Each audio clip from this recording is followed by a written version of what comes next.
What do the most ravishingly beautiful actress of the 1930s and 40s and the inventor whose concepts were the basis of cell phone and Bluetooth technology have in common?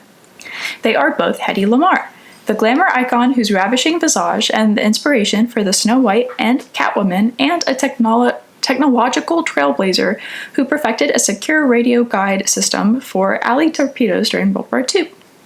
This is the story of Hollywood film star and inventor Hedy Lamarr.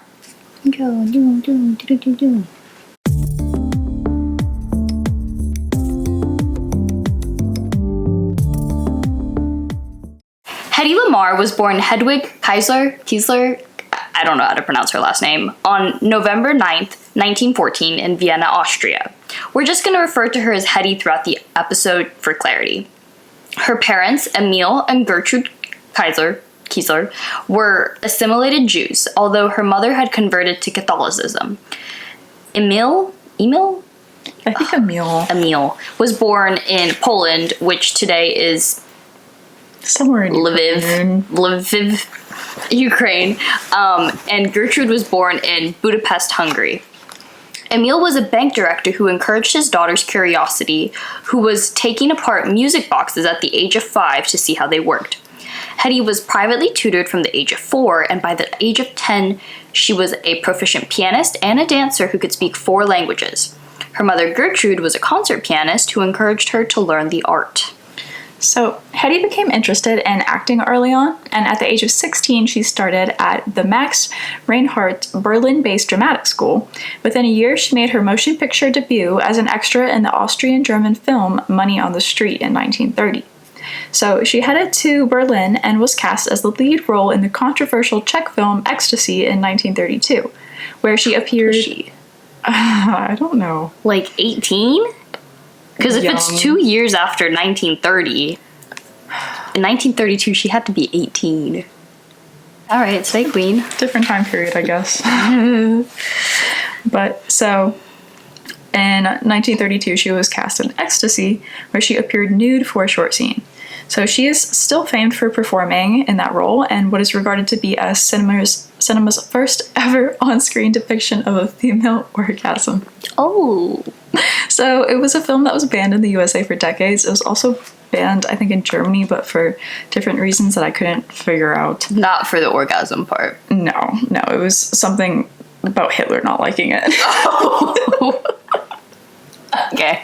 So anyway, Hedy also starred as an empress named Elizabeth of Austria in 1933 stage play Sissy in Vienna, which did really well with critics and viewers and all of that.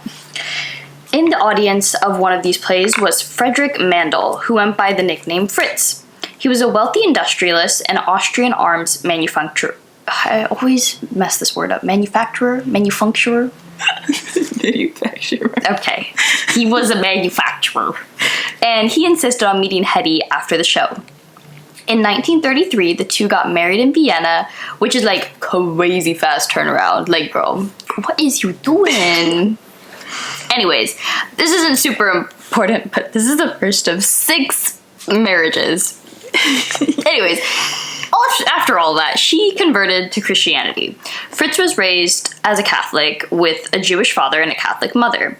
Fritz was openly associated with fascist movements around Europe, including ties to Nazi Germany and fascist Italy due to his work as an arms dealer. He supplied ammunition to Italy and was friends with Benito Mussolini, who visited for a dinner party once. Not slay Fritz. No. So, because many of Fritz's dinner parties involved business discussions, Hedy had a pretty big insight to the rising tensions in Europe and gained some knowledge about arms manufacturing and weaponry. Not manufacturing? No. Anyway, even though Hedy had access to enormous wealth and lived a very privileged lifestyle as the wife of one of Austria's richest men, yeah, she absolutely hated her marriage, despised it, did not like bro. So Fritz Loki was a terrible husband, to say the least. He prohibited her from acting and to continue her dreams. He also tried to destroy all existing prints of the movie Ecstasy.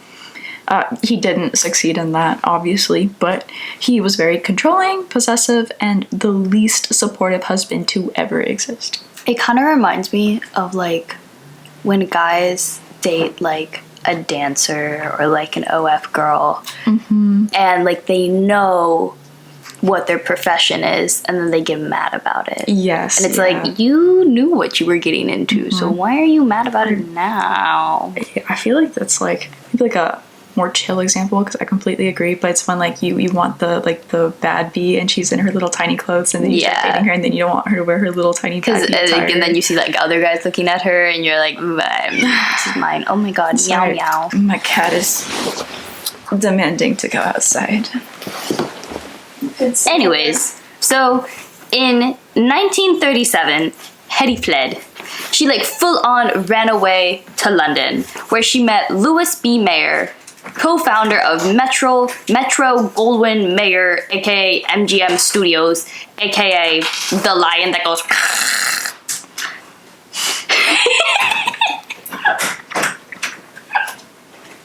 That's nice. That's nice. Do you know The Summer I Turned Pretty was co-produced by like MGM? No. I binge watched it this weekend and it said MGM on it. Oh. Yeah. I didn't know they still made movies.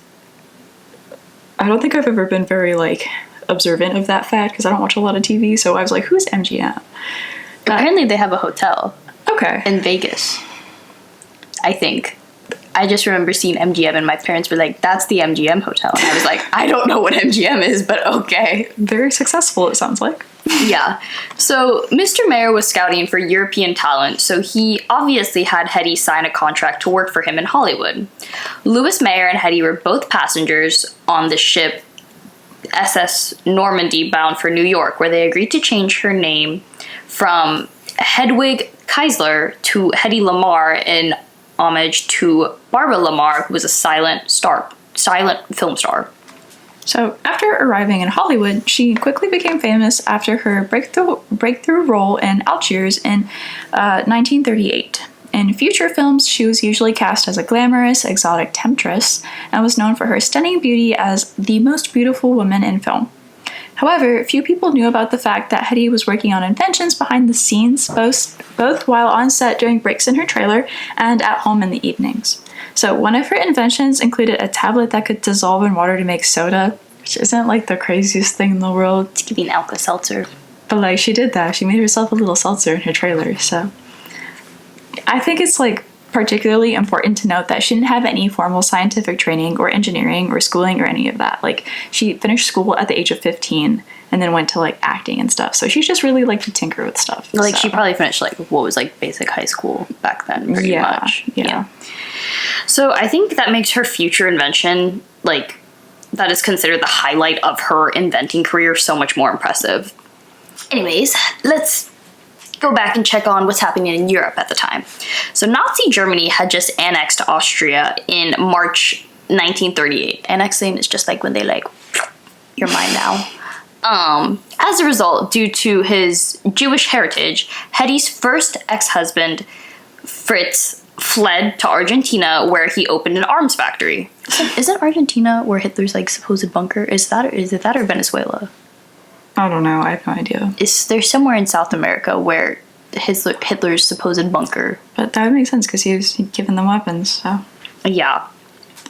But Hedy's father, Emil, had already passed away in 1935 from a heart attack.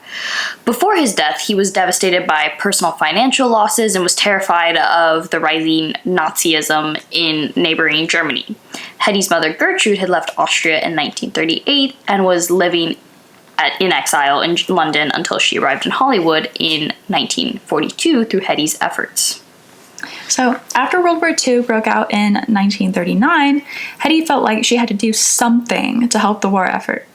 Even though she wasn't a US citizen yet and would not be naturalized until 1953, she felt like she needed to help the Allies. She never talked about her Jewish heritage. She even didn't tell her future children that they had like a Jewish past, by the way. Interesting. But she was probably like aware that she couldn't return back to Austria with like the increasing anti-Semitism after the Nazi takeover. So in 1940, Hedy met this avant-garde composer named George Antheil. I'm not sure. Anthill. Well, she met Mr. George at a dinner party in Hollywood. He was the son of German immigrants, so if that impacts the pronunciation, again, sorry. Antheil. is probably entire. But he felt similar about, wanting to help the allies. So. The allies? The allies? Sounds like you're saying alley cat. Alley cat! Anyways, especially after the death of his brother, Henry W. Antile Jr., I hope Dr. Allman is proud of my German pronunciation. Is she German? No, she's French. But she likes to say German things in a very aggressive German accent.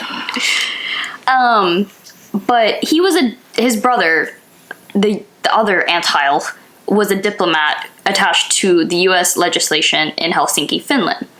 On June 14th, 1940, Henry Antile was one of the first Americans killed in World War II when the Finnish passenger plane that he was on got shot down while he was taking part of a rushed government mission evacuating sensitive diplomatic information from Tallinn, Estonia, to Helsinki ahead of the Soviet invasion of the Baltic states. The Soviets most likely shot down the plane after takeoff from Tallinn, though the reasons for the attack were never actually figured out. So, in the summer of 1940, the conditions for the British in the Battle of the Atlantic were only getting worse. So, Hedy was particularly impacted by the sinking of the SS city of Benares by a German U-boat on September 17th, 1940. So the ship was transporting 90 evacuee children from Britain to Canada, and most of them died in the attack. So this incident motivated Hedy even further to want to help. But help how? She's an actor. Well, she's going to invent something to help the Allied war effort. So, in George's memoir called The Bad Boy of Music, he described a conversation he had about the war with Hedy over dinner. Okay. This is a quote from The Bad Boy Music? Mm-hmm. Okay, so, quote, "Later that evening, we began talking about the war, which in the late summer of 1940 was looking most extremely black. Hedy said that she did not feel very comfortable sitting there in Hollywood and making lots of money when things were in such a state. She said that she knew a great deal about new munitions and various secret weapons, some of which she invented herself, and that she was thinking seriously of quitting MGM and going to Washington, D.C. to offer her services to the newly established Inventors Council," end quote. So, after becoming friends, Hedy and George began working on her idea for a remote-controlled torpedo sometime after the sinking of the city of Benares. Hedy seems to have been behind the idea for the invention, and George, who had extensive knowledge of music technology, including programming player pianos, helped to implement the design. So together they invented a secret communication system which used the concept of frequency hopping to guide torpedoes in an unjammable way. This meant that the radio transmitter and receiver were synchronized, changing their tuning together and hopping randomly from frequency to frequency, preventing interception and allowing a torpedo to find its target. Hedy and George introduced the idea to the National Inventors Council, which showed interest in the project. On June 10, 1941, they filed a patent application for their invention. On August 11, 1942, they received their patent, and if you're watching on YouTube, here is a patent image.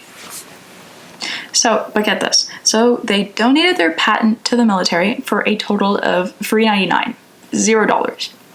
And then the Navy decided to reject the usage of their patent and basically told Hedy just to use her celebrity status and beauty to sell war bonds to help the war effort. That reminds me in Captain America, the first Avenger, when little old Steve Rogers is like, "I want to help the war effort." And they're like, "No, pretty boy, dance like a monkey." And he has to just go to the different camps and around the country and just sing and dance and be a little performer to sell war bonds. But he wanted to help. Oh, that's crazy. But that was a movie and this is real life. Yeah. Wow. Well, I bet that she thought that that was kind of silly. She once insisted that any girl can be glamorous. All you have to do is stand still and look stupid. No, Queen, don't say that about us. We can be hot and smart. Well, throughout her life, she would often lament that her beauty, as much as it drove her career, would also curse her as she left school at 15.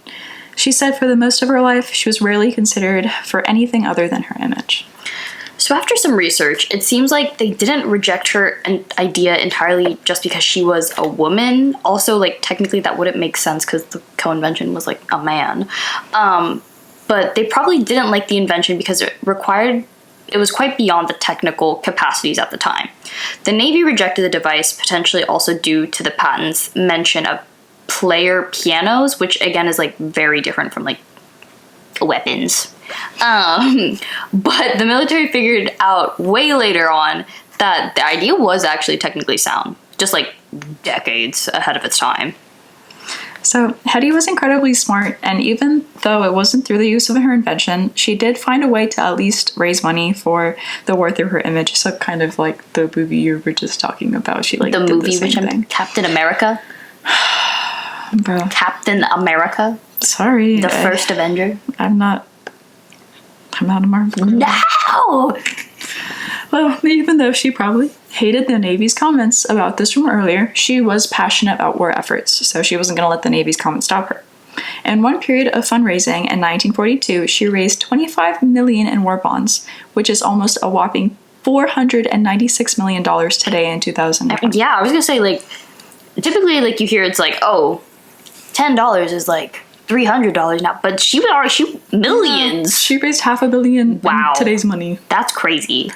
Insane. So this is actually like genius of her. So her funding events included the act of like selling kisses. So if a sailor like purchased $25,000 worth of bonds at their time money, then she would like give them a kiss. But like the sailor was supposed to be randomized because I guess a lot of people were buying things. Mm-hmm. So it was like staged. So she would be picking the same sailor at every single event to kiss. And everyone was like, oh my God, a new guy's getting kissed. But in reality, she was kissing one guy. Wait, so it's like when they do like the little like magic performances and it's like, oh, like if you buy this many tickets, like you can like be entered to like win a thing to come up on stage. Yeah, but so they're winning a kiss from her. Right, but then they're not actually winning anything. No. It's just like another performer. Yeah. I see. She's smart. She's intelligent. So at one of her events, she somehow managed to raise $7 million in back then money, which is like way more now, for the war effort in a single evening. One article states that she knew how to use her image not just for glamour, but for patriotism as well. I know the US government was eating that up. They were a woman who serves her country. Just like Rihanna, who's currently serving our country. Shout out Rihanna. Yay. I'll print this one out and send it to you at Basic 2. She also volunteered at the Hollywood Canteen after its opening in October 1942, where she danced with service members, signed autographs, and helped wash dishes. So, No, you're good. I know that when she was washing her dishes, she was like, yes, housewives, look at me washing dishes. You should also wash dishes. Are we sure? I have a feeling. No, well, I don't think that's what she was perpetuating, but I think that's what the government was perpetuating. Maybe. I am wary of the government. Fair enough. So, although the story of Hedy and George's wartime invention was leaked to the press in 1941, they also, by the way, didn't mention George at all, which is interesting. You would think it would be the opposite. But anyway. Haha, finally! R.I.P. George. And then in 1945, the Stars and Stripes, which is like a newspaper, mockingly reported on it. They were like, yeah, she invented this thing, but like, look at her. Anyway, which is crazy. My God, Einstein invented the theory of relativity. What a silly boy. But I don't know, apparently it was like kind of rude and it kind of worked because in November of 1945, the like memory of Hedy's role as an inventor completely faded. And then to make things even more sad, George passed away in 1959, which is the same year that their patent for the secret communication system expired. No, yeah, that's so sad. Well, years later, the US military turned to the concept of frequency hopping for the development of sonobuoys, I think that's how you say it, to help detect enemy submarines. And by the time of the Cuban Missile Crisis, American ships had torpedoes controlled by frequency hopping systems. Sound familiar? Yeah. Anyways, this is now more generally known as spread spectrum. This type of technology is foundational for military communication technologies in addition to systems such as GPS, phone networks, and Wi-Fi. The Navy never did publicly credit the inventors, although it was their ideas that they had used to develop secure communication systems. Yeah. So sometimes Hedy is referred to as the mother of Wi-Fi, as technically her invention was the basis for this future technology, even though she never received a dime of payment or credit. So fun fact, the creation of frequency hopping holds an estimated worth of $30 billion today. So, I mean, think of what we wouldn't have without it. We wouldn't have Wi-Fi, we wouldn't have GPS, we wouldn't have Bluetooth, we wouldn't have fancy, like, missile-logging torpedoes that couldn't be intercepted. I feel like Wi-Fi is the basis of, like... life right now. Yeah. Like, Wi-Fi goes out and, like, you're done for. Right, like, work stops for however long. Yeah. But anyway, so, again, like, crazy invention. So after World War II, Hedy continued to act in films and on television. Her biggest hit was Samson and Delilah in 1949. In 1960, she was honored with a star on the Hollywood Walk of Fame. So behind the scenes, she had a total of 6 marriages, 6 divorces. Yes, Slay Queen. And 3 children. So she became an American citizen in 1953. By the 1970s, Hedy had left the limelight and for the rest of her life was relatively reclusive and mostly lived alone. I'm surprised that they didn't, like, naturalize her sooner when she became, like, a patriotic symbol to, like, right, and such America. Like a big actor. Yeah. I don't know. She didn't get the Einstein visa. They were just like, oh, hot girl. And that's about the extent. You know who else got the oh, hot girl? Don't say Einstein. No. The current first lady. Yeah, Einstein was that hot girl. Anyways, it was only late in Hedy's life that she finally began to be recognized for her wartime co-invention of the frequency hopping device. In 1997, Hedy and George were jointly honored with the Electric Frontier Foundation's Pioneer Award. Hedy's son accepted the award on her behalf and played a message she made acknowledging the honor, stating that she was glad that the invention was not done in vain. Throughout her life, Hedy remained passionate about inventions. In 1990, a taped interview for Forbes magazine, she states, "I was different, I guess. Maybe it came from a different planet, who knows. But whatever it is, inventions are easy for me to do." So Hedy passed away in Castleberry, Florida at the age of 85. Her ashes were partially scattered in the Vienna woods, and in 2014, a memorial to her was placed in Vienna's Central Cemetery, where the remainder of her ashes were buried. In that same year, she was posthumously? Yeah, I always say that wrong. I don't even know. But after death, she was inducted to the National Inventors Hall of Fame, and George Antheil was inducted as well. In 2017, the documentary Bombshell, the Hedy Lamarr story was released, which helped shed more light on her legacy as a trailblazing inventor. By the way, this has a 95% on Rotten Tomatoes, so I would highly recommend checking it out. It looks pretty good. But Hedy is celebrated for her legacy not only as a beautiful Hollywood actress, but as a pioneering inventor. She is finally being recognized not just for her beauty, but for all of her talents, including her visionary wartime work on cutting-edge technology that helped to lay the foundation for communications in our modern world. Yippee! Yippee! Oh my gosh, on Google, right before you came actually, I was reading like a sub-comment and it says that like her IQ is probably like 159, which I don't know how truthful that is. That was just like a little snippet on Google that I read. But anyway, this woman was very smart. Dude, her middle name's Eva. Maybe Eva, okay, she's like basically German. But yeah.